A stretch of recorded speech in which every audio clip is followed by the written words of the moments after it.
Hi, I'm Jim McCord, a flight instructor and FAA safety team rep with RAM Aviation. In 2013, the Santa Rosa Airport began a runway improvement project designed to significantly improve the safety of operations into and out of the airport. In November 2014, the project was completed with runway ends decoupled, new taxiway designations, and new markings and signage. In this presentation, I'll highlight some of the new things you will want to be familiar with if you operate into or out of KSTS. First, a quick disclaimer. This video is for educational purposes only. As always, the pilot in command is responsible for the safety of any flight. There are three objectives for this video.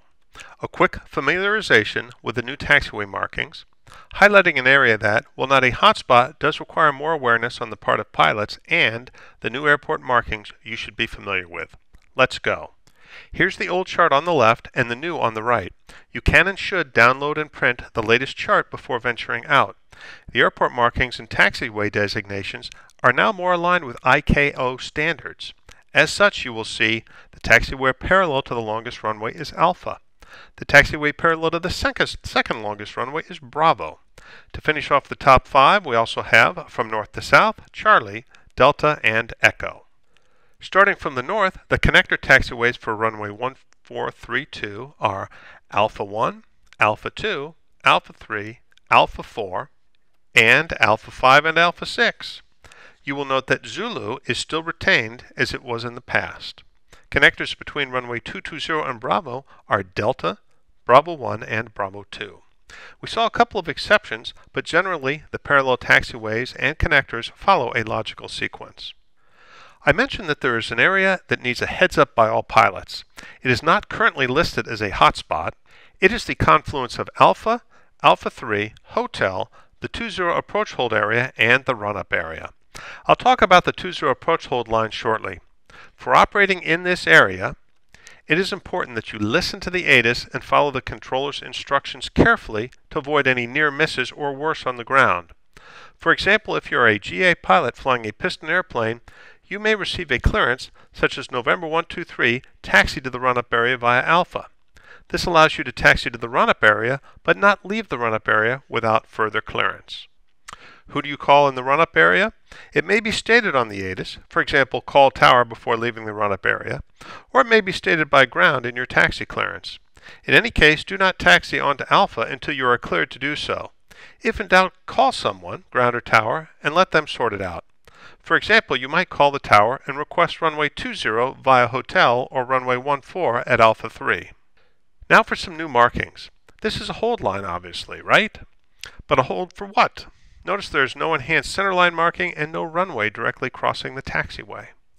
This is the previously mentioned hold line for the 20 approach area as you taxi northwest on Alpha. It does not lead to a runway, but it is to keep aircraft clear of the approach path to runway 20. You will notice the threshold for 20 is just to the left of the taxiway.